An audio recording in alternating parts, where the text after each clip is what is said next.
పులుపు చింతపండు పులుపు,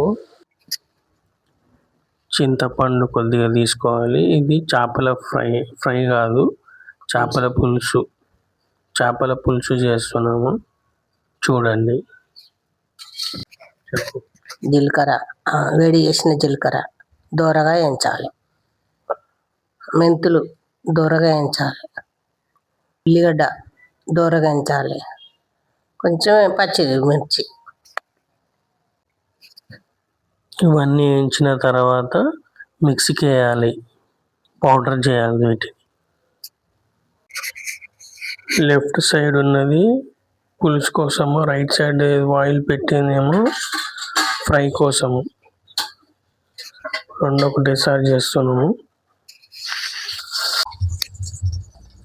ఇది పులుసు కోసము కొంచెం జీలకర్ర వేసుకోవాలి, నూనె వేడెక్కిందా లేదని. తర్వాత పచ్చిమిర్చి వేయాలి. తర్వాత ఉల్లిగడ్డ పేస్ట్ అండి. అది కొంచెం కలుపుకోవాలి.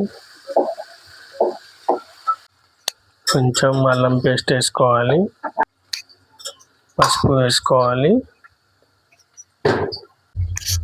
ఇప్పుడు ముక్కలు వేసుకోవాలి, ఫిష్ ముక్కలు, మసాలా అంటించిన ముక్కలు. అది ఫిష్ హెడ్, అది పులుసు, చేపల పులుసు అంటాము.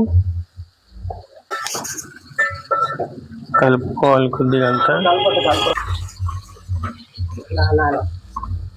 ఇలా తీసుకొని కొంచెం ఇలా కలపాలి.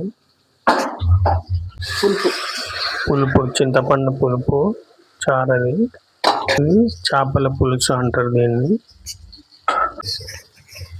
చేపల పులుసు వేడెక్కుతుంది, బాయిల్ అవుతుంది. ఆ వేడితోటి ముక్కలు మెత్తగా అవుతాయి మనకి.